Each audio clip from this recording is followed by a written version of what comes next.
본 방송에서 제공하는 투자 정보는 투자 판단에 대한 조언입니다. 방송에서 제공하는 주식의 가치, 가격 상승 및 하락에 대해서는 방송사에서 보장하지 않습니다. 시청자 여러분 안녕하세요. 오늘을 돌아보고 내일을 준비하는 오늘장 내일장 2부 진행의 백선혜입니다. 장 마감까지 확실한 승부 전략과 내일장 주목할 섹터까지 제시해드리고 있습니다. 오늘도 저희 방송과 함께 하시면서 성공적인 투자 전략 가득 담아 가시기 바랍니다.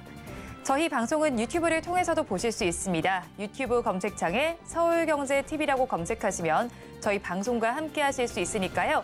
방송에 대한 의견이나 종목에 대한 궁금증 있으시면 유튜브 실시간 채팅창에 남겨주시기 바랍니다. 그러면 오늘장 내일장 2부 본격적으로 출발합니다.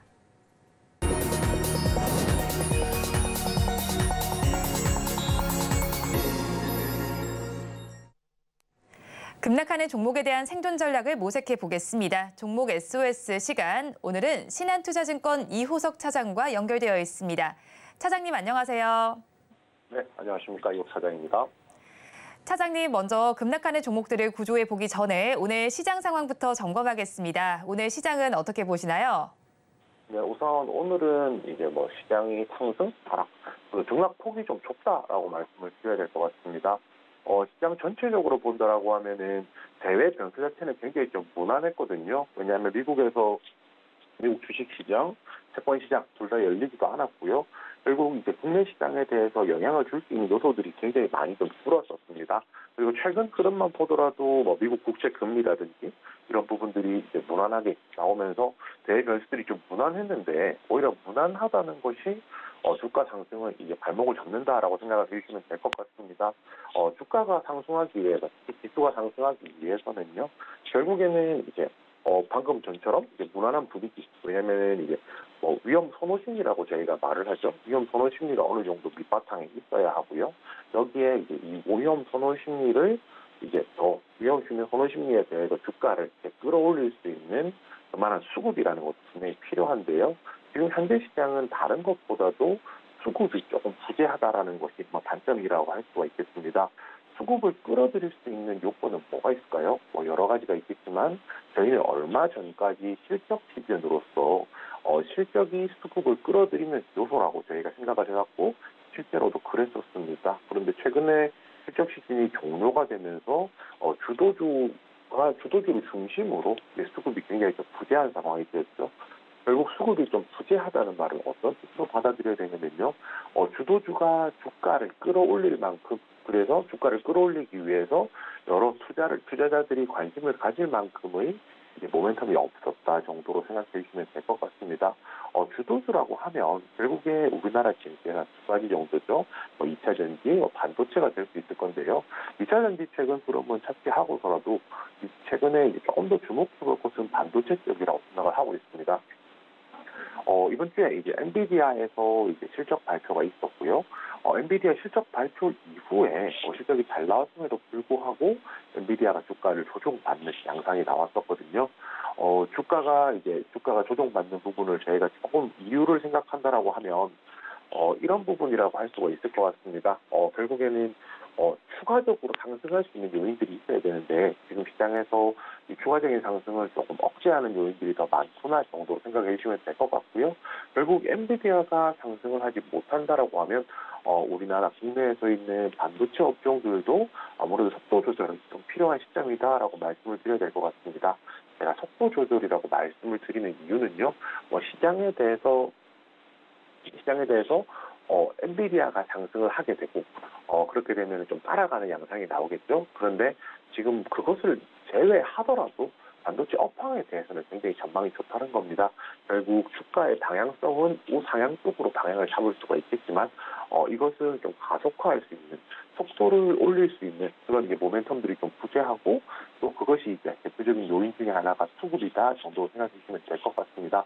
결국 이제 엔비디아 조정에 따라서 반도체 업종 수급 조절이 되고 있다는 점, 결국에는 이제 이런 부분들 종합적으로 보았을 때 현재 시장은요, 결국 수급 위주로 시장 대응을 조금 할 필요가 있다는 점까지 같이 말씀드리겠습니다. 네, 오늘 우리 시장 좀 쉬어가는 흐름이 나타나고 있습니다. 이런 시장 상황 속에서 더욱더 급락하는 종목들이 있습니다. 2시 30분 기준 급락주들 화면을 통해서 확인해 보겠습니다. 한화오션을 먼저 살펴보겠습니다. 오늘 시장에서 15%대 낙폭을 보여주고 있습니다. 조선주 중에 하나인데요. 목표 수주액은 채우지 못한 상태라는 기사가 최근에 나와 있었고요. 지금 시간 기준으로 주가는 22,750원 선을 지나가고 있습니다. 다음으로 경남제약을 살펴보겠습니다. 빈대와 관련해서 움직였던 종목입니다. 하지만 오늘은 시장에서 4%대 하락률을 기록하고 있고요. 주가는 1,618원 선을 지나가고 있습니다. 다음으로 T로보틱스 살펴보겠습니다. 로봇주 중에 하나입니다. 하락률은 4% 넘게 빠지다가 지금 2%대로 지금 낙폭을 조금 줄여낸 상태입니다. 주가는 21,800원 선에 거래가 되고 있습니다. 다음으로 노을 살펴보겠습니다. 인공지능을 기반으로 한 혈액과 암 진단 플랫폼을 만드는 기업입니다. 3% 넘게 빠지면서 5,590원 선 정도의 거래는 되고 있고요. 마지막으로 셀트리온 제약을 살펴보겠습니다. 셀트리온 헬스케어 합병 이후에는 셀트리온 제약이 합병될 것으로 보이는데 하지만 오늘 시장에서는 4% 넘게 빠집니다. 86,600원 선에 거래가 되고 있습니다. 급락하는 종목들 저와 함께 살펴보셨는데요. 이 종목들을 가지고 계신 분들이거나 또 다른 종목에 대한 궁금증이 있으시다면 유튜브 실시간 채팅창에 남겨주시기 바랍니다. 그러면 저희는 첫 종목부터 구조를 해보겠습니다. 하나오션을 구조해 보겠습니다. 우선 오늘은 보니까 조선과 해운 섹터 모두가 힘을 내지 못하고 있습니다. 특히나 하나오션은 유상증자 신주 상장을 이틀 앞두고 있습니다. 이에 따라서 주가가 밀리고 있는 상황인데 단기적인 악재로 바라봐도 괜찮을까요? 네, 방금 앵커님께서 말씀해 주신 대로요. 신규 상장 앞두고 있을 상증자와 관련해서 이거는 단기적이라고는 일단 표현해야 될 것 같습니다. 유상증자 신규 상장이 왜 이게 악재냐라고 저희가 설명을 드리자면 결국에는 이렇게 생각해 주시면 돼요. 유상증자를 받은 사람과 받지 않은 투자자 간의 차이가 생긴다는 겁니다. 왜냐하면 시가총액은 똑같은데 상장되는 주식 숫자는 더 많아졌고요. 그렇다면은 지금 현재 평가되는 주가가 더 내려가게 되겠죠. 주가가 더 내려갔을 경우에 기존에 가지고 있던 주주들은 만약 유상증자를 내가 받지 않았다라고 하면 수량이 그대로기 때문에 그 주가의 평가 금액이 떨어진다라고 생각을 하시면 될 것 같습니다. 그리고 일단 유상증자를 하게 되면 주식 수량이 되게 많이 올라오게 되고요. 또 이게 한 주당 발행가액이 16,730원이거든요. 16,730원이면 현재 가격이 22,800원 정도 되니까 상장 이후에 바로 매도를 낸다고 해도 차익이 제법 되겠죠. 유상증자만 받았을 경우에도요. 그런 부분들 좀 생각하면 당연히 투자자 입장에서는 이제 신규 상장 우려감이 생길 수밖에 없다라고 먼저 말씀을 드려야 될 것 같습니다. 하나오션 만약에 이번 유상증자 이슈를 제외하고 난다라고 하면 나머지는 어떨까요? 라고 그것을 조금 더 포인트를 놓고 말씀을 드릴 텐데요. 우선 3분기에 영업이익 흑자 전환에 성공했습니다. 저희가 보통 해운 빅3라고 하는데 빅3에서 마지막으로 이제 3분기 영업이익 흑자 전환에 성공했고요. 결국은 이게 실적이 나아지고 있다라는 배경에 저희는 좀 주목해 볼 필요가 있습니다. 어떤 관점에서 어떤 이유로 인해서 실적이 개선되었느냐라는 건데요. 조선주가 수주를 많이 받음에도 불구하고 실적이 나쁠 때가 있고요. 만약에 조선주가 실적이 이제 수주를 적게 받음에도 불구하고 실적이 좋을 시기도 분명히 존재를 하고 있습니다. 이 둘의 차이가 어떻게 발생하냐면요. 결국엔 고가 수주입니다. 실적이 안 좋을 때는요. 아무래도 수주를 최대한 많이 받아야 되니까 역마진 혹은 이제 마진이 없더라도 수주를 많이 받게 되거든요. 그래서 표면상으로 매출은 더 많이 늘어나게 되겠지만은 실질적으로 영업이익은 떨어지는 효과가 나오는데요. 최근에 이제 하나오션 같은 경우에는 합병 이후에 공표했던 것이 이런 부분이었습니다. 고가 수주를 많이 받겠다라는 것이었거든요. 이거를 보통 제가 선별적 수주라고 얘기를 하는데 결국 이제 고가 수주를 많이 받게 되면서 최근에 이제 고가 수주를 많이 받게 되면서 이제 아무래도 실적에 대한 부분이 좀 개선되고 있다는 부분도 중요한 좀 체크 포인트라고 생각하고 있습니다. 하나오션 정리를 좀 해보자면 당연히 유상증자 신규 상장에 대한 우려는 분명히 존재를 합니다. 그리고 그 가격 차가 현재 가격과 좀 차이가 많이 나기 때문에요. 당연히 이제 부정적인 요소라고 좀 판단을 할 수 있지만 단기적으로 봤을 때 그렇다라고 말씀을 드리는 거고요. 긴 관점에서 좀 더 생각을 해본다라고 하면 현재 회사의 실적 개선 측면이라든지 앞으로의 고가 수주 전략에 따른 추가적인 실적 개선까지 고려를 한다라고 하면 긴 관점에서 보면 나쁘지 않다는 점까지 같이 말씀드리겠습니다. 네, 하나오션에 대해서 긴 관점으로 보면 나쁘지 않다고 하셨는데 사실 최근에 저가 부근까지 지금 주가가 내려가고 있는 만큼 가지고 계신 분들 굉장히 불안하실 것 같습니다. 어떻게 대응하면 좋을까요? 네, 버티자 의견 드리겠습니다. 방금 앵커님께서 정확한 단서를 주셨는데 최근의 저가 부분까지 다 내려왔기 때문에 지금 구간에서는 버티는 것이 낫다라고 말씀을 드리는 겁니다. 왜냐하면 여기서 추가적으로 더 떨어질 여지가 좀 적기 때문인데요. 우선 지금 가격은 22,700원 정도 나오고 있습니다. 만약에 이 종목에 대해서 신규로 저희가 진입을 한다라고 생각하면 21,000원 제시해 드릴 건데요. 이 21,000원이라는 가격은 지금 가격부터 추가적으로 하락을 한다라고 하면 최근에 있었던 11월 중순 정도에 있었던 저가 가격 부근 정도로 생각해 주시면 될 것 같습니다. 만약에 조정이 나온다라면 그 라인에서 지지를 받고 반등이 나올 가능성이 있기 때문에 신규 진입 매수가 21,000원 드렸고요. 신규 진입 손절가는 19,000원입니다. 그 19,000원이라는 가격은 지난 3월 중순에 있었던 저가 가격이거든요. 만약에 21,000원 지지를 못 받는다라고 하면 그 다음 지지선인 19,000원까지 조정이 나올 수가 있고요. 이 밑으로, 이 아래쪽으로 내려간다라고 하면 지지선이 대략 15,000원 정도에 설정이 되어 있긴 한데 거기까지 내려가면은 하락폭이 너무 크기 때문에 그것보다는 손절을 통해서 오히려 종목을 교체하는 것이 더 낫다라고 판단을 하고 있습니다. 마지막으로 신규 진입 목표가는 21,000원에 진입했다는 가정하에 24,000원 드리겠습니다. 지금 가격보다 한 1,000원 정도 높은 가격이라고 생각을 해주시면 되는데요. 24,000원 부근에 가장 많은 매물과 또 20일 이동평균선도 위치를 하고 있기 때문에 이 가격 정도 올라온다라고 하면 매도 물량이 나올 것이라서 목표가 24,000원으로 접근해 주시기 바랍니다. 하나오션에 대해서 버티자 전략 주셨습니다. 가격 전략 살펴보면 신규로 진입을 하신다면 11월 중순 저가 부근인 21,000원에 해보시고요. 이때 손절 라인은 지난 3월 중순 저가인 19,000원 잡아주셨습니다. 그리고 목표 주가는 21선 정도에 해당하는 24,000원 제시를 해주셨습니다. 그러면 저희 다음 종목도 구조를 해보겠습니다. 경남제약 구조해 보겠습니다.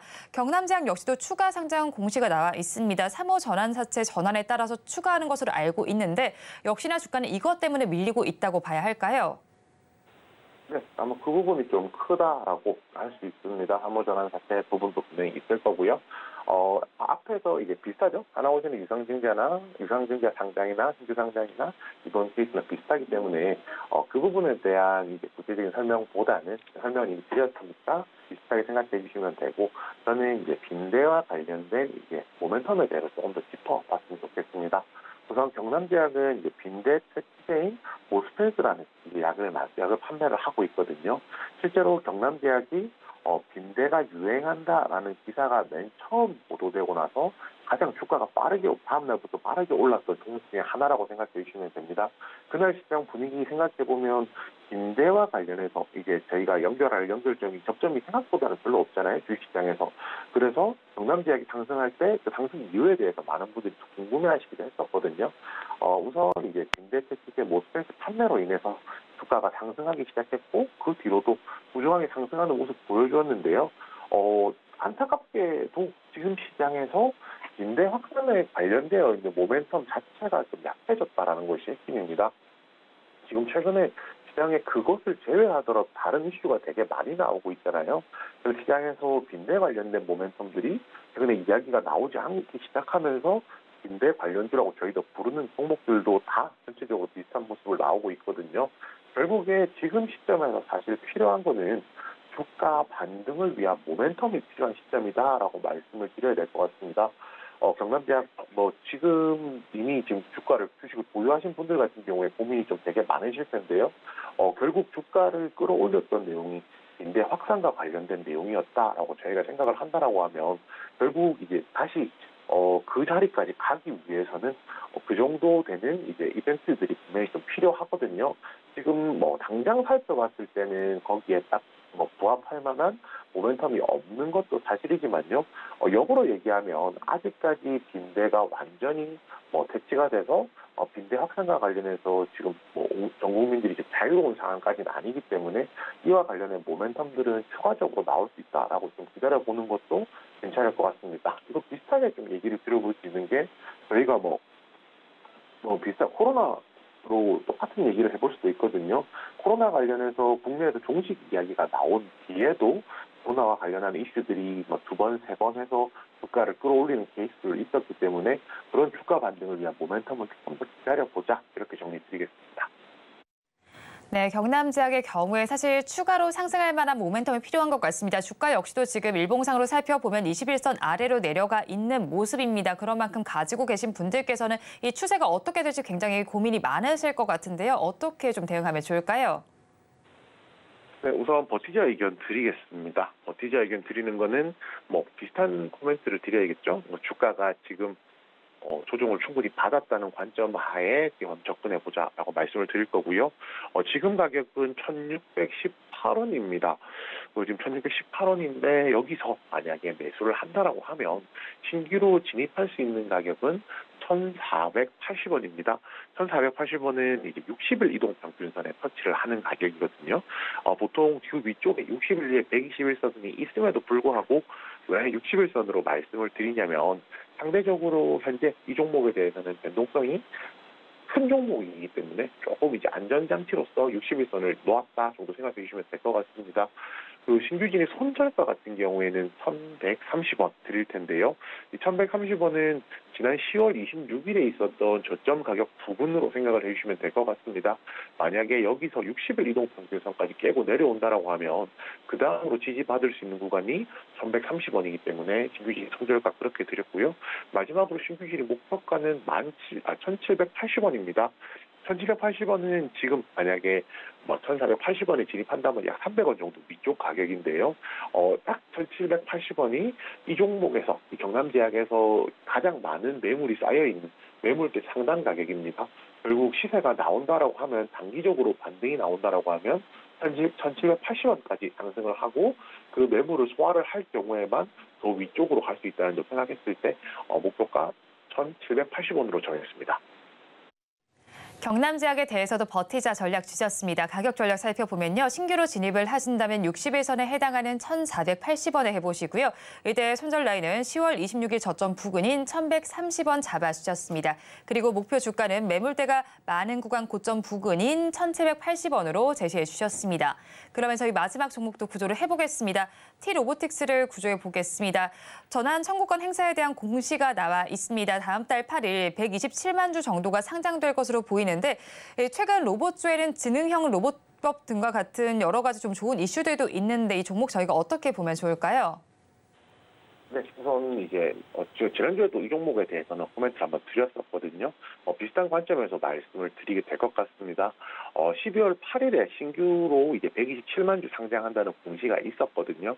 결국에는 신규 물량이 나온다는 거에 대해서 좀 위험 부담이 위험 회피죠. 위험 회피 심리가 조금 더 강해진다라는 것도 좀 고려를 해야 될 것 같습니다. 우선 이제 이 종목에 대해서 전체적으로 좀 체크를 해보자면 결국에는 로봇 관련주로서 어떤 메리트가 있는지에 대한 얘기가 더 필요할 거라고 보거든요. 당연히 신규로 상장하는 주식이 있다라는 거는 단기적으로는 악재가 맞습니다. 단기적으로 악재가 맞다는 부분에 대해서는 부정을 할 수가 없겠지만 단기적으로 악재라고 해서 이 회사에 대해서 장기적으로도 문제냐라고 하면 그건 아니라는 거죠. 그리고 이제 장기적인 부분에 대해서 저희가 조금 더 체크를 해볼 필요가 있는데요. 이 회사는 물류 로봇을 만들고 있습니다. 그리고 물류 로봇을 양산을 하기 시작하면서 그와 관련된 매출들이 현재 지금 시점에서 본격적으로 반영되고 있다 정도로 생각을 해주시면 될 것 같습니다. 물류 로봇 양산에 따른 이제 매출이 본격적으로 반영이 되고 있다는 점 저희가 생각을 해보면 이 종목에 대해서 앞으로 향후 전망은 나쁘지 않겠네라는 부분에 대해서 좀 얘기를 해볼 수가 있을 것 같고요.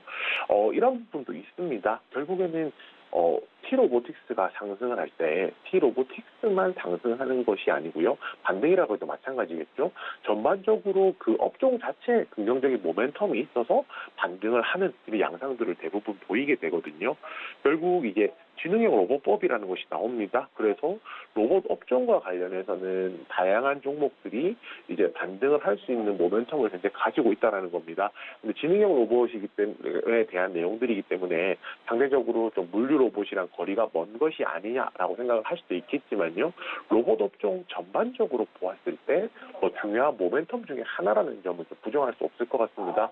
이런 부분 좀 저희가 생각을 한다라고 하면 T-로보틱스 단기적으로는 부정적일 수 있겠지만은 장기적으로 봤을 때는 긍정적이다 혹은 문제없다 이렇게 정리드릴 수 있겠습니다.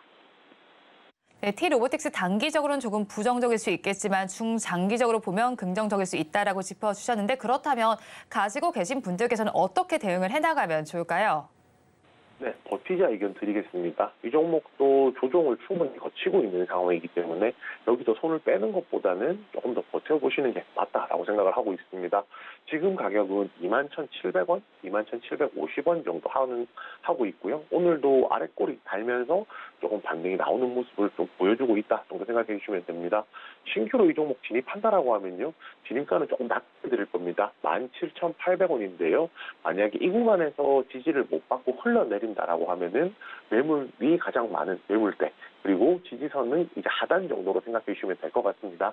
신규 진입을 한다라고 하면 17,800원 생각해 주시고요. 신규 진입 손절가는 14,800원 드리겠습니다.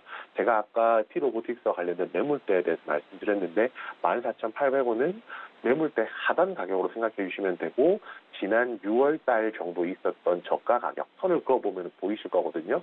지지선 14,800원이 그 지지선이기 때문에 말씀을 드리고요. 마지막으로 이제 목표가 같은 경우에 두 개로 잘라서 드리겠습니다. 만약에 17,800원에 매수를 하신다라고 하면 단기적으로는 20일 이동평균선에 도착하는 21,500원 그리고 중기적으로 봤을 때는 121선 도달하는 24,000원 제시해 드리겠습니다.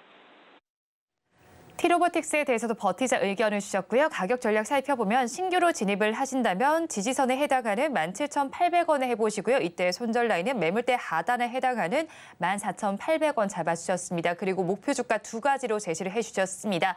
단기적으로는 21,500원, 중기적으로 24,000원 제시해 주셨습니다. 지금까지 신한투자증권 이호석 차장과 함께했습니다. 오늘 연결도 고맙습니다. 네, 감사합니다.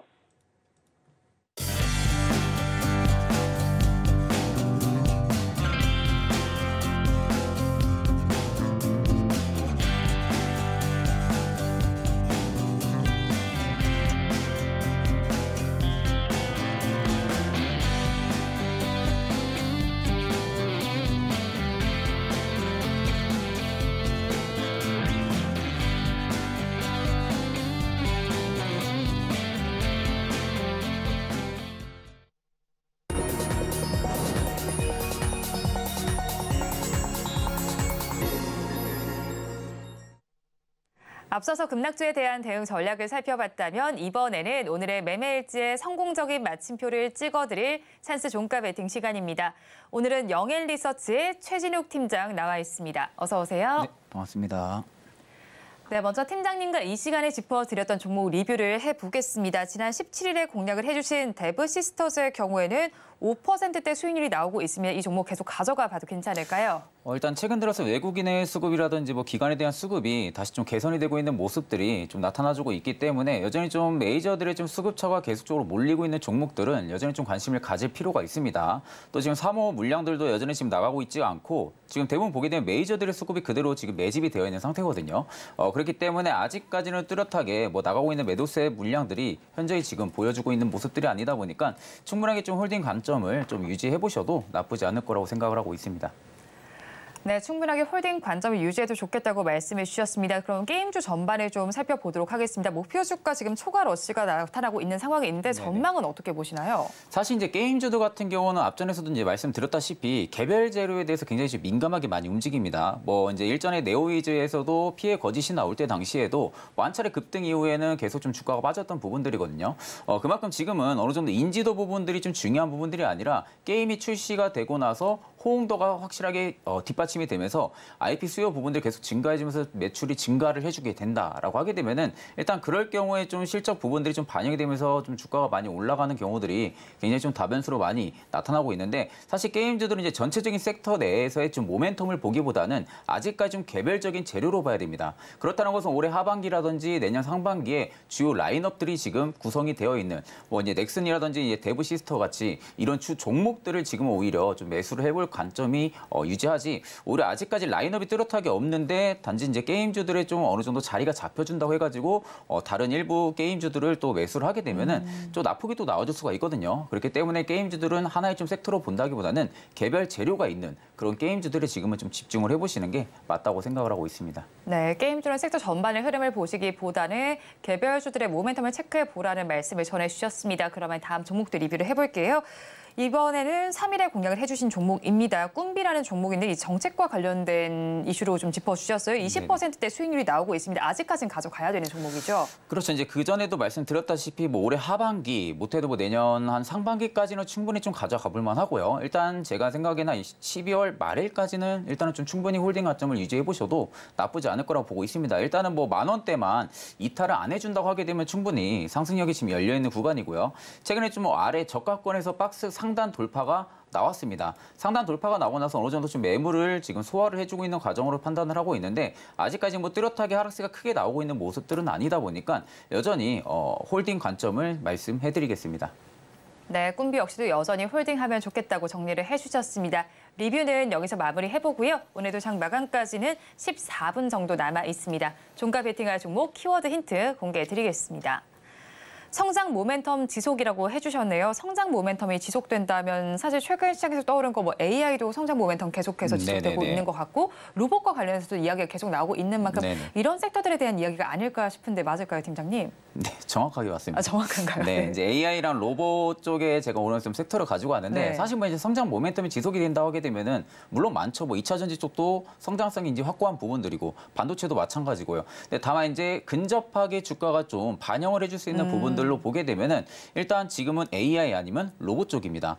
내년 상반기에도 지금 AI나 로봇 쪽을 지금 바라보고 있는 이제 애널리스트 분들도 굉장히 좀 많은 상황이다 보니까 실질적으로 이제 이 시기가 가면 갈수록 대기업들도 로봇 투자 확대를 계속 할 수밖에 없거든요. 그렇게 된다 하게 되면 결국엔 투심도 계속해서 살아날 수밖에 없고 그에 따른 인지도 부분들도 계속 올라가게 되면은 결국엔 이제 주가에서는 어느 정도 수급적인 면이 받쳐줘야 됩니다. 그래야만 주가가 변동성도 키우고 이런 부분들이 있다 보니까 여전히 저도 오늘 로봇 섹터를 좀 가지고 왔다고 말씀해드리겠습니다. AI 섹터보다 좀 로봇 섹터의 무게를 저희가 실어서 봐야 되는 시점일까요?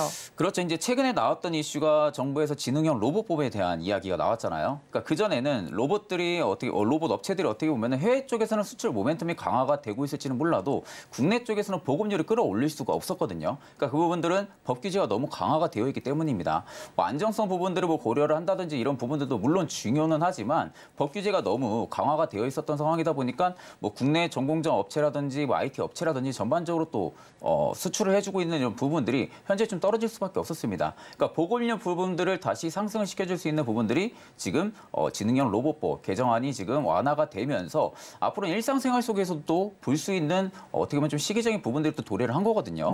길 가다가 또 로봇도 볼 수도 있는 부분들. 그러니까 이런 부분들이 시대가 지금 도래를 했기 때문에 그렇게 된다 하게 되면 당연히 로봇주들은 수요가 충분히 증가해줄 수 있는 모멘텀이 붙어줄 가능성이 굉장히 좀 높습니다. 그렇게 되면 이제 최근에 대형 고객사를 가지고 있는 로봇주라든지 아니면 기존에 좀 고정 고객사들 있죠. 장기 고객사들. 이런 고객사들을 좀 보유하고 있는 기업들 같은 경우는 여전히 지금 부분에서는 관심 있게 지켜보실 필요가 있다고 생각을 하고 있습니다. 네, 지금 뭐 로봇을 이제 법이 개정되면서 길거리에서도 볼 수 있다고 말씀해 주셨는데 사실 지금도 음식점에서 많이 볼 수 있잖아요. 네, 그렇죠. 지금 볼 수 있는 범위보다 훨씬 많이 넓어진다고 봐야 되는 거죠. 그렇죠. 이제 뭐 배달 로봇 같은 것도 생길 수가 있는 거고요. 그리고 이제 자율주행 같은 경우는 뭐 예전부터 이야기가 나왔던 부분들이기 때문에 그런 건 이제 어차피 계속 지금도 차량의 자율주행 부분들이 탑재가 되고 있잖아요. 그러니까 그런 걸 제외하고는 정말 실생활에서 로봇을 볼 수 있는 부분들은 이제 배달 로봇이라든지 아니면 이제 뭐 치킨을 뭐 하는 치킨 로봇이라든지 이런 부분들을 손쉽게 이제 볼 수가 있게 되는 겁니다. 그러니까 그만큼 법 규제가 이제 완화가 됐기 때문에 어느 정도 좀 적합성에 대한 인증만 받게 되면은 바로 로봇이 좀 출하를 할 수 있는 그러한 좀 시대인 점을 고려를 했을 때는 오히려 지금보다 더 서빙 로봇은 어떻게 보면 지금은 처음에는 좀 굉장히 신기했잖아요. 처음에 굉장히 신기했는데 지금은 좀 약간 무덤덤해지는 이런 부분들인데 사실 이제 휴머노이드 로봇 같은 경우가 도로에서나 좀 다닌다든지 아니 도보에서 다닌다고 하게 되면은 그때는 이제 어느 정도 투심이 확 살아날 수가 있겠죠. 그러면 결국에 주식도 기대감이 일단 있어야만이 주가가 또 상승을 해주는 모멘텀이 바탕이 되다 보니까 사실 지금은 이제 어느 정도 시기가 초입 구간이라는 점을 감안을 할 때는 여전히 좀 투자 매력이 굉장히 좀 높다라는 관점으로 말씀해드리겠습니다. 네, 초입 구간인 만큼 기대감이 있긴 하지만 사실 로봇이 편리하기도 하지만 안정성 문제도 좀 빼놓고 볼 수가 그렇죠. 없잖아요. 이런 부분들은 좀 잘 해결이 되고 있는 걸까요? 그래서 이제 정부에서 이제 내놓은 부분들이 안정성에는 일단 강화를 했습니다. 그러니까 안정성이 확실하게 승인이 되고 허가가 떨어져야만이 로봇을 좀 어떻게 보면 본격적으로 도입을 시킬 수가 있는 부분들이거든요. 근데 그 전부터 이미 국내 기업들 같은 경우도 뭐 외국 쪽이 뭐 안정성을 안 보던 부분들은 아닙니다. 그러니까 안정성 부분들도 보완을 계속적으로 강화를 할 수밖에 없는 부분들이긴 하지만 사실 지금 로봇 기업들이 전부 그에 맞는 순차적인 발전 단계를 계속 맞춰나가고 있거든요. 그러니까 이제 어느 정도 로봇을 도입을 시키기 위해서는 이제 필수적인 좀 로봇 안전 검증이라든지 이런 부분들의 백데이터 부분들이 이미 좀 많이 방대하게 보유가 되어 있는 상태입니다. 그러다 보니까 결국 이제 안정성 때문에 좀 로봇이 도입을 못하고 빠진다든지 이런 부분들은 좀 소규모 기업이 될 가능성이 좀 높고요. 아니면 좀 중소형주 이상에 되는 좀 기업들 같은 경우는 일전부터 안정성에서는 굉장히 두각을 가지고 있었던 기업들도 굉장히 많다 보니까 사실 이제 안정성이 어떻게 보면 길목을 막는다. 라고 보기는 좀 다소 어렵죠. 다만 이제 도입이 되고 나서 이게 실생활에서 확실하게 용이하게 써진다고 하게 되면 그만큼 수요가 증가를 해줄 가능성이 좀 높기 때문에 아직까지는 좀 로봇 쪽은 그래도 좀 시가총액이 좀 있고 또 어느 정도 고객사를 보유하고 있고 좀 매출이 뚜렷하게 성장이 나올 수 있는 그런 종목들을 지금은 보시는 게 맞다고 생각을 하고 있습니다. 그럼 팀장님께서 지금 말씀하신 조건에 좀 부합하는 종목을 오늘 종가에 뛴 종목을 가지고 오셨을 것 같은데 어떤 종목일까요? 일단 이제 로봇 어떻게 보면 이제 두산 로보티스가 나오기 전에는 좀 대장 역할을 했었죠. 레인보우 로보티스를 좀 가지고 나왔습니다. 그러니까 사실 오늘 제가 레인보우 로보티스를 가지고 나온 부분들은 지금 두산 로보티스가 굉장히 강세 흐름을 좀 많이 보여주고 있거든요. 물론 이제 신규 상장한 지가 얼마 안 됐기 때문에 좀 투자 수급이 몰리는 부분들도 있지만 사실 레인보우 로보티스가 지금 두산 로보티스에 비하면 주가가 아직도 출발을 저는 안 했다고 생각을 합니다. 그러면 이제 후발주로 오히려 두산 로보티스 어느 정도 고점에 대한 차익 매물이 나오게 되면은 분명 수급처는 레인보우 로보티스로 좀 이동을 해줄 가능성이 좀 높다라는 관점으로 볼 때 후속적으로 좀 레인보우 로보티스를 좀 보는 게 맞다고 생각을 하고 있고요. 사실 이제 휴머노이드 부분들에 있어서는 개발력이 다른 로봇사에 비해서 굉장히 높습니다. 그러니까 보통 휴머노이드 로봇이라 하게 되면 사람형, 사람의 형태를 가지고 있는 로봇을 만드는 회사거든요. 근데 이제 일전에는 어떻게 보면 레인보우 로보티스가 종합형 로봇 플랫폼 회사가 아니라 협동 쪽이 조금 더 강했습니다.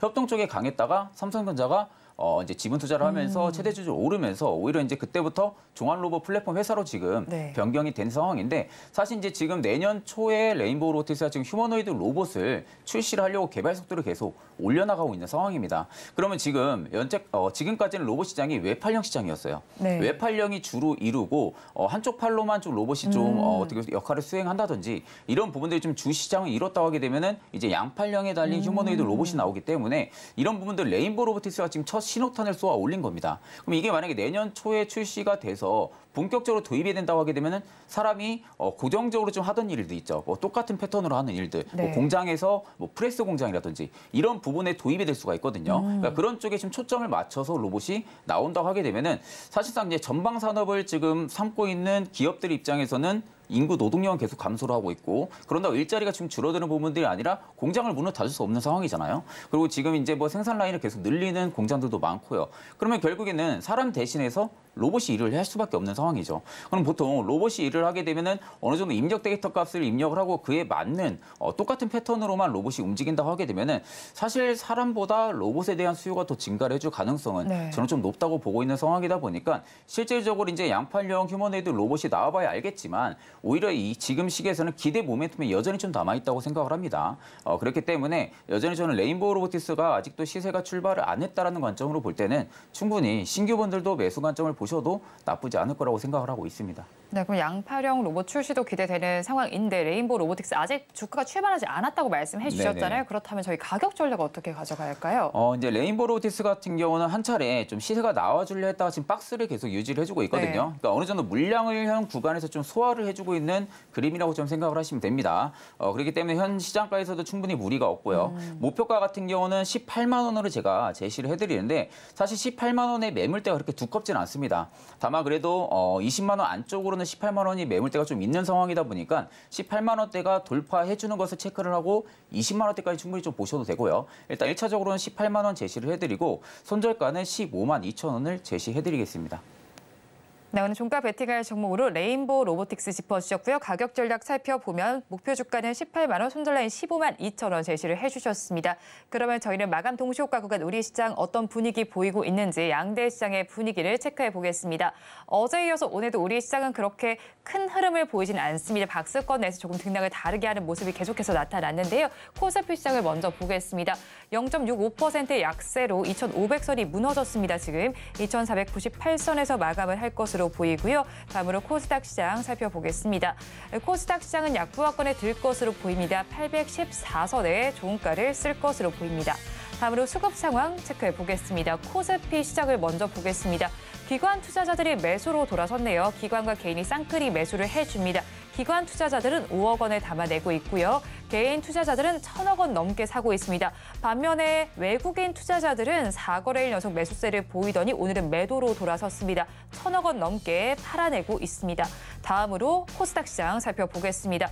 코스닥 시장의 경우에는 개인 투자자들만이 홀로 사고 있습니다. 개인 투자자들은 800억 원 넘게 사고 있고요. 반면에 외국인과 기관은 동반 매도세를 보이고 있습니다. 외국인은 오늘까지 4거래일 연속 매도 행진을 이어갑니다. 12억 원 팔아내고 있고요. 기관 투자자들 700억 원 넘게 팔고 있습니다. 오늘 시장 상황 팀장님께서는 어떻게 보셨나요?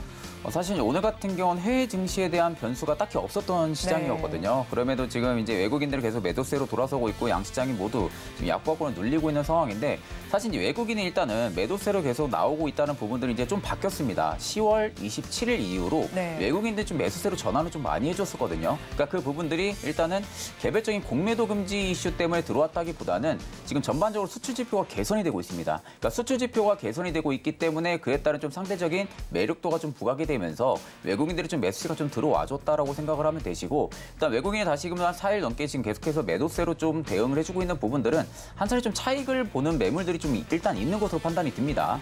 그렇기 때문에 오히려 지금 외국인의 매도세 같은 경우는 연속적으로 계속 강하게 나와주지 않는다고 하게 되면은 사실 이제 외국인들은 어느 정도 매도세에서 매수세로 좀 전환이 됐을 가능성이 좀 높다라는 관점으로 보면 되시고 일단 가장 중요한 것은 예탁금입니다. 고객 예탁금 부분들이 계속 좀 증가를 해주는 게 굉장히 좀 긍정적인 부분들인데 오늘도 지금 마이너스권으로 계속 좀 나와주고 있는 상황이거든요. 그만큼 예탁금이 증가를 해줘야만이 증시에서도 어느 정도 우호적인 좀 재료로 좀 판단을 해볼 수가 있는데 아직까지는 뚜렷하게 증시를 좀 올릴 만한 재료가 있는 그런 공백기 시기입니다. 재료가 없는. 그러니까 공백기 시기이다 보니까 결국 공백기 시기에서는 증시를 움직이게 할 수 있는 부분들은 개별주 말고는 없거든요. 그러니까 개별주 쪽에 대한 어느 정도 단기적인 호재성이 있다든지 이슈가 부각이 된다든지 아니면 이제 이럴 때 정치 테마주들이 많이 움직이죠. 총선까지 또 얼마가 안 남은 상황이다 보니까 정책 테마주들도 좀 많이 움직이고 있는 상황 속에서 오히려 지금은 이제 테마성이라든지 개별주 이렇게 좀 종목들 말고는 아직 좀 뚜렷하게 성장주 밸류가 계속적으로 좀 움직이는 다소 좀 무리는 있다.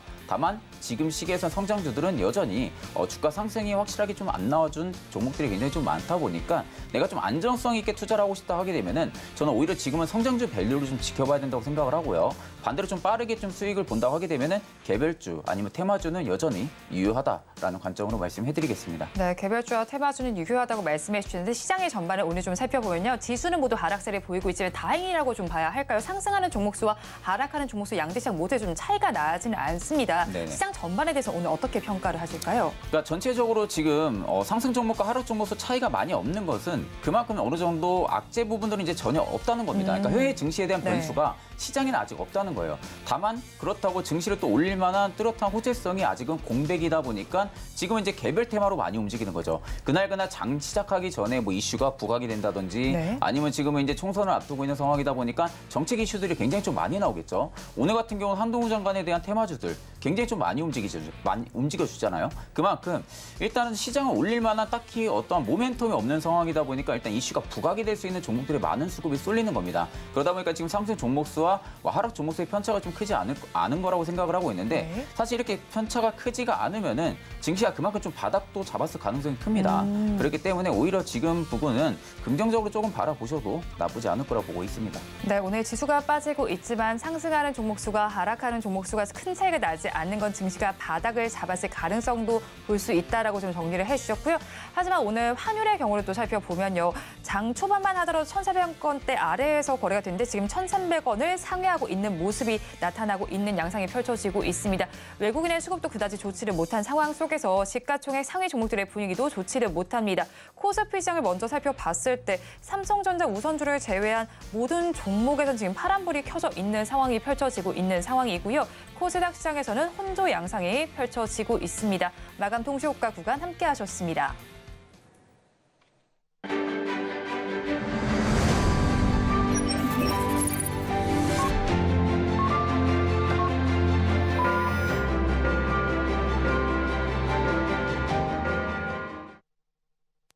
우리 시장 주말을 앞두고 조금은 아쉽게 마무리가 됐습니다. 그럼 업종별로는 어떻게 마감이 됐는지 살펴보겠습니다. 코스피 시장 먼저 보겠습니다. 코스피 시장 지수는 약세를 보였지만 그 안에서 의료 정밀 업종에서는 4%대 강세가 나타났습니다.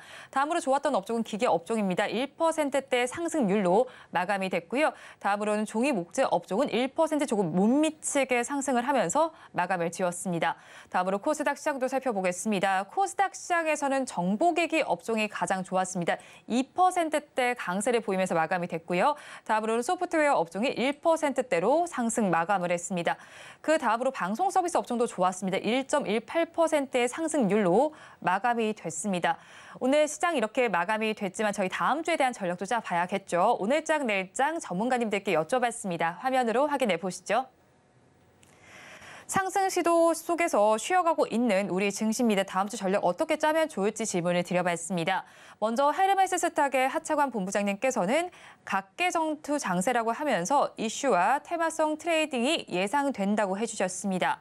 다음으로 한치오 정치경제평론가님께서는 증시 이슈를 선별할 필요가 있겠다고 짚어주셨고요. 마지막으로 신한투자증권의 이호석 차장님께서는 반도체 속도 조절에 따라서 매수를 고려해 보자고 정리를 해주셨습니다. 이에 대해서 팀장님 의견은 어떠실까요? 사실 앞전에도 말씀드렸다시피 지금은 이제 테마성의 좀 트레이딩 관점이 일단은 좀 유효하다고 생각은 하고 있고요. 그만큼 이제 증시 이슈에 따라서 일단 선별적인 종목들이 움직일 가능성이 좀 높습니다. 그만큼 아직까지 증시를 좀 우호적으로 올려줄 만한 재료가 뚜렷하게 나와주지 않는 이상은 일단 그런 종목들이 상당히 좀 이제 시장에서 좀 움직여줄 가능성이 좀 높다고 보고 있기 때문에 좀 단기적인 관점으로 보게 되면 그쪽에 좀 집중을 해보시는 게 좀 맞다고 생각을 하고 있고요. 일단 지금 시장에서는 반도체가 키를 잡냐, 2차 전지가 키를 잡냐 이 싸움이 될 가능성도 좀 높다고 봅니다. 그러니까 전반적으로 지금 IT 기업들 같은 경우가 삼성전자를 제외하고는 딱히 수급적인 면이 좀 많이 살아나고 있는 모습들은 아니거든요. 다만 지금 반도체 같은 경우는 경기 불황 부분들을 전부 다 지나가고 있고 지금 어느 정도 주가에도 다 반영이 된 상황이다 보니까 실질적으로 2차 전지가 이제 폭풍 랠리가 상반기처럼 나온 것처럼 하반기에 나오기는 다소 좀 어렵다고 봅니다. 그렇게 되면 결국에는 같은 IT 업종 내에서 전방 산업을 삼고 있는 상황에서 오히려 좀 주가가 상승폭이 좀 떨어졌던 그런 반도체 쪽에 좀 수급적인 면이 좀 쏠릴 가능성이 좀 높다고 보고 있거든요. 일단 반도체가 내년 업황도 지금 긍정적인 이야기가 계속 나와주고 있는 상황이다 보니까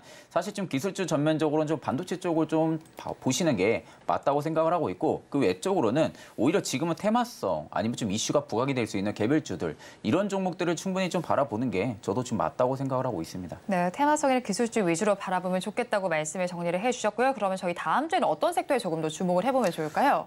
일단 이제 앞전에서도 말씀드렸다시피 지금은 이제 정책 테마주를 좀 보는 게 저는 좀 맞다고 생각을 합니다. 그렇기 때문에 저출산 관련 테마주들을 일단 좀 보시는 게 맞지 않을까 생각을 하고 있고요. 이제 그 이유는 이제 간단합니다. 어느 정도 이제 저출산 부분들에 있어서 정부가 정책에 대한 뭐 이슈라든지 정책에 대한 뭐 이야기라든지 이런 게 이제 연말에 굉장히 좀 많이 나오거든요. 네. 그러니까 연말에 굉장히 좀 많이 나온다는 부분들이 있어서 추가 대책까지도 지금 예정이 되어 있는 상황이다 보니까 한 차례 좀 수급적인 면이 몰릴 가능성이 좀 높다고 보고 있는 상황이고요. 또 이제 겨울을 앞두면서 지금 자녀들의 겨울옷을 찾는 소비자들이 수요가 많이 늘어나고 있다고 합니다. 그러니까 지금 바람이 굉장히 좀 차고 많이 추운 상황이다 보니까 좀 자녀들에 대한 좀 수요 부분들, 소비를 충족시킬 수 있는 부분들이 좀 늘어나고 있는 부분들이 있어서도 한 차례 좀 주가 상승 모멘텀으로 좀 작용을 해줄 가능성이 좀 높다고 보고 있는 상황입니다. 그리고 지금 이제 자녀들은 계속 좀 줄어들고 저출산 기조가 계속 유지가 되고 있는데도 불구하고 유아용품 시장은 계속 성장을 해주고 있거든요. 그 말은 지금 자녀에게 쓰는 돈을 아끼지 않고 계속해서 수요를 쓰고 있다는 겁니다. 그렇기 때문에 유아용품 시장은 계속해서 상승이 꾸준하게 좀 나아질 가능성이 좀 높다고 보고 있는 상황이다 보니까 여전히 좀 정책 테마를 별개로도 좀 어느 정도 수익성이 상승이 될 수 있는 모멘텀이 될 수 있는 그런 종목들은 꾸준하게 좀 살펴볼 필요성이 좀 있다고 생각을 하고 있거든요. 그만큼 많이 소외가 됐었습니다.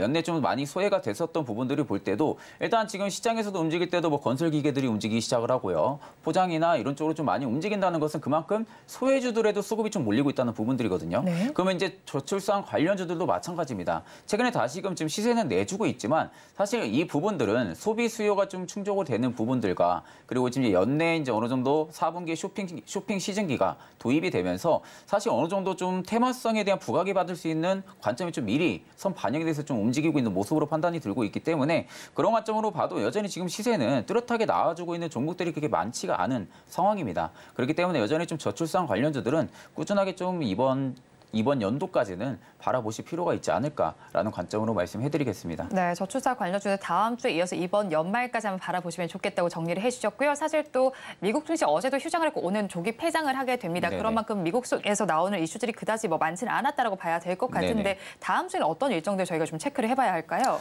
사실 지금 상황에서는 딱히 이제 수출지표 개선이 된다라는 부분들을 좀 긍정적으로 생각을 해야 되고요. 아직까지 뭐 미증시에서 뚜렷하게 어떠한 좀 긍정적인 시장을 좀 올릴 만한 이슈가 나오기는 다소 좀 없는 시기라고 봐야 됩니다. 그러니까 여전히 지금 상황에서는 반도체가 긍정적으로 계속 전망 이슈가 나와주고 있다라는 부분들 그리고 최근에 자동차 관련 이슈들도 많이 나오기 시작을 합니다. 그렇다는 것은 그만큼 소외가 됐었던 산업이다 보니까 지금은 어느 정도 증시를 좀 올릴 만한 호재성 미국에서의 좀 호재성 기사를 좀 기다리기보다는 아직까지는 좀 소외가 좀 많이 됐었던 종목들 있죠. 산업군들. 네. 이런 산업군들을 좀 주목을 해야지 증시가 전반적으로 끌어올릴 수 있는 재료를 기다리다가 보면은 오히려 저가를 좀 놓치는 경우들도 많이 발생을 할 수가 있거든요. 그만큼 지금은 테마주들과 그리고 반대로 어느 정도 소외가 됐었던 성장을 할 수 있는 소외가 됐었던 섹터 산업군들은 좀 두 개의 편대로 좀 나눠가지고 지금은 좀 보시는 게 좀 맞다고 생각을 하고 있고 아직까지는 이제 금리 부분들이 고금리를 유지는 해주고 있지만 사실 이제 금리 인상이라기보다는 동결에 좀 가까운 수준이죠. 네. 동결에 가까운 수준으로 좀 유지가 된다고 하게 되면은 사실 증시에서 좀 끌어내릴 만한 빅 이벤트성의 좀 재료가 나와주기는 다소 좀 어렵다고는 보고 있습니다. 그렇기 때문에 지금 시장에서는 박스권을 유지를 하면서 뭐 급등락은 보여줄 수는 있겠지만 좀 큰 폭으로 내릴 만한 그런 이슈들은 현재 좀 떨어지고 있는 상황이다 보니까 지금 부분에서 굳이 이렇게 겁을 먹고 매도를 해야 되는지 아니면 어떻게 해야 되는지 이런 좀 관점을 잡기보다는 네. 우리 좀 안정적으로 분할로 계속 비중을 좀 늘려가는 그런 전략이 현재로서는 이제는 좀 유효해지지 않았나. 라고 생각을 하고 있는 상황입니다. 네, 시장에서 조금 소외되었던 종목들에 대해서 비중을 늘려가는 것도 좋겠다고 정리를 해주셨고요. 또 오늘 3-4개 주들이 세 종목이 상장을 했습니다. 세 종목 모두는 좀 상승으로 마감이 되어 있는 상태인데 네네. 최근 들어보면 공모주들 분위기가 그다지 나쁘지는 않은 것 같아요. 앞으로 나올 공모주들도 비슷한 분위기의 연출이 될까요? 사실 이제 신규 상장주들 같은 경우가 상장 당시에 투심이 굉장히 좀 많이 살아납니다. 그러니까 일전에는 어느 정도 고객 예탁금도 많이 증가를 했었고요. 코스닥이나 코스피에 상대적으로 유입이 좀 많이 됐었습니다. 대금이. 그러다 보니까 이제 상장주 쪽으로 어느 정도 대금이 몰려도 다른 종목들이 좀 움직이던 폭도 굉장히 좀 크게 움직였었는데 지금으로서는 딱히 이제 예탁금도 한정이 되어 있고요. 코스피나 코스닥에 들어오는 거래 대금도 한정적이다 보니까 이렇게 상장주 쪽으로 좀 많이 몰리게 되면 다른 종목들은 소외가 좀 되는 경우들이 좀 많습니다. 근데 보통 시장에서 뚜렷한 재료가 없을 때 당시 그리고 상장을 하면 상장 효과라는 부분들이 있거든요. 상장 당시에 이제 많은 트레이더들이 좀 많이 따라붙습니다. 이제 어느 정도 상장 빔에 대한 부분들이 기대감이 좀 엮여 있는 상황이다 보니까 좀 그런 관점으로 좀 상장주들은 좀 접근을 해보셔야 되고 만약에 상장주 쪽에 대한 부분들을 좀 접근을 해서 계속 좀 끌고 가기는 다소 저는 좀 리스크가 있지 않을까 생각을 합니다. 뭐 특정 이제 어떻게 보면 그린 리소스 같은 경우도 오늘 뭐 200%가 넘게까지 지금은 상승을 해주고 있는 상황인데 사실 이게 언제 차익 매물이 쏟아질지는 아무도 모르는 거거든요. 그러니까 차익 매물이 쏟아지게 되면은 개인들이 그 당시에 대응을 할 수 있는 부분들을 대응은 하시겠지만 굉장히 빠르게 쏟아질 가능성이 높습니다.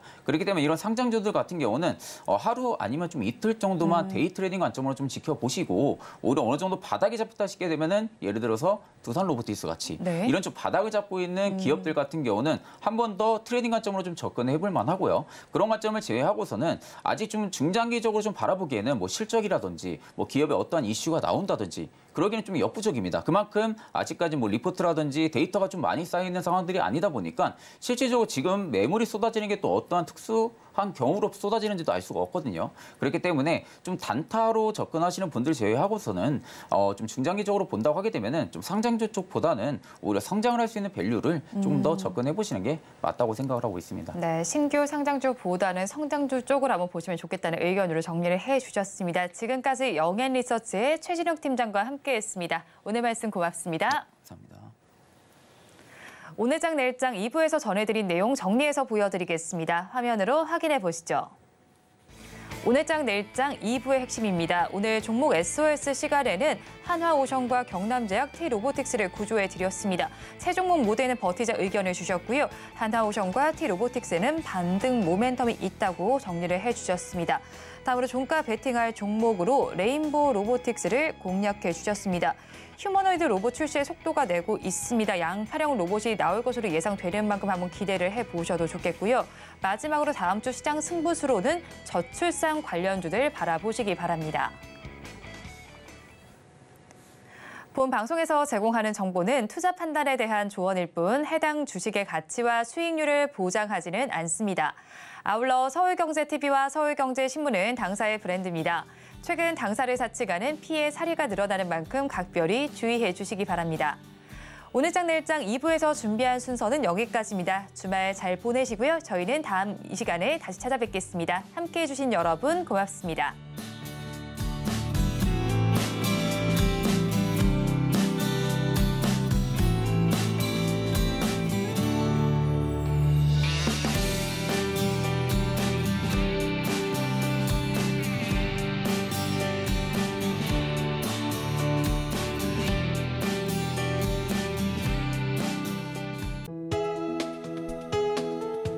본 방송에서 제공하는 투자 정보는 투자 판단에 대한 조언입니다.